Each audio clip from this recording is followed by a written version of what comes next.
नमस्कार मंडळी, कसे आहात तुम्ही सगळे? आज आपल्या किचनमध्ये बनवणार आहोत अगदी टेस्टी आळूची भाजी, आणि ते पण अगदी सोप्या पद्धतीने.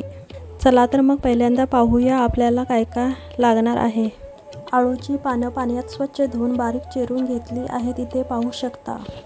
हिरवे वाटाणे रात्रभर पाण्यात भिजत ठेवले होते. 1 कटोरी भिजलेले वाटाणे, 1 कटोरी ओले खोबरे, 1 कटोरी बारीक चिरलेला कांदा. इथे मी लवंग मिरचीचा वापर करत आहे. याशिवाय आणखी मिरचीचा वापर करत नाही, कारण ती मिरची खूप तिखट असते.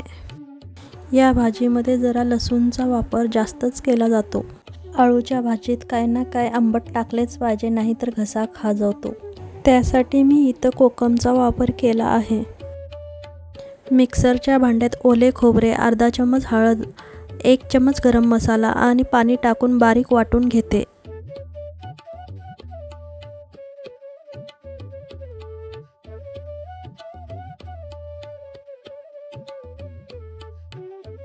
इथे मी गॅसवरती कढई ठेवून त्याच्यामध्ये तेल टाकून गरम करून घेते.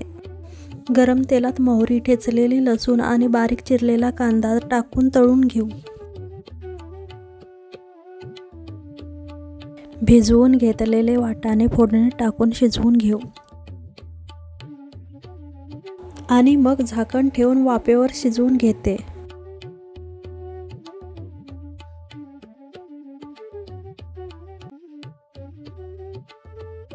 चिरून घेतलेली लवंग मिरची आणि भाजी फोडणीत टाकून त्यामध्ये कोकम आणि मीठ चवीनुसार टाकून परतून घेऊ.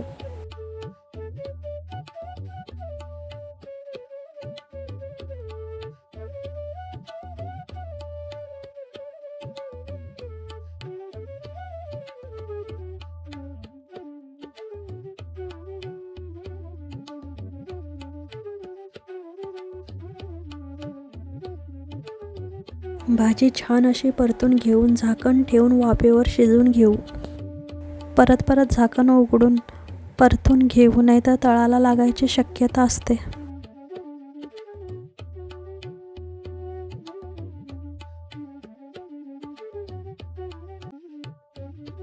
इथे पाहू शकता तुम्ही, वाटाणे मस्त असे शिजून आले आहेत आणि भाजीला पाणीही सुटले आहे. अजून मी पाण्याचा वापर केला नाही.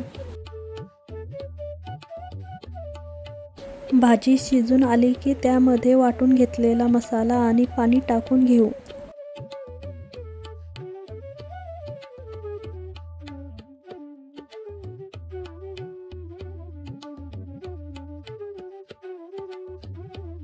मी आधी पण मीठ टाकले होते, आता पुन्हा थोडे मीठ टाकून घेते. मीठ चवीनुसार टाकून घ्या.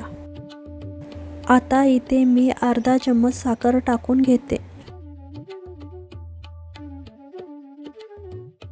भाजीला छान अशी उकळी आल्यानंतर गॅस बंद करून घेऊ. भाजी तयार आहे. तुम्ही पण ही रेसिपी नक्की ट्राय करा आणि तुमचा अनुभव मला कमेंट बॉक्समध्ये सांगायला विसरू नका. आता याला सर्व करूया.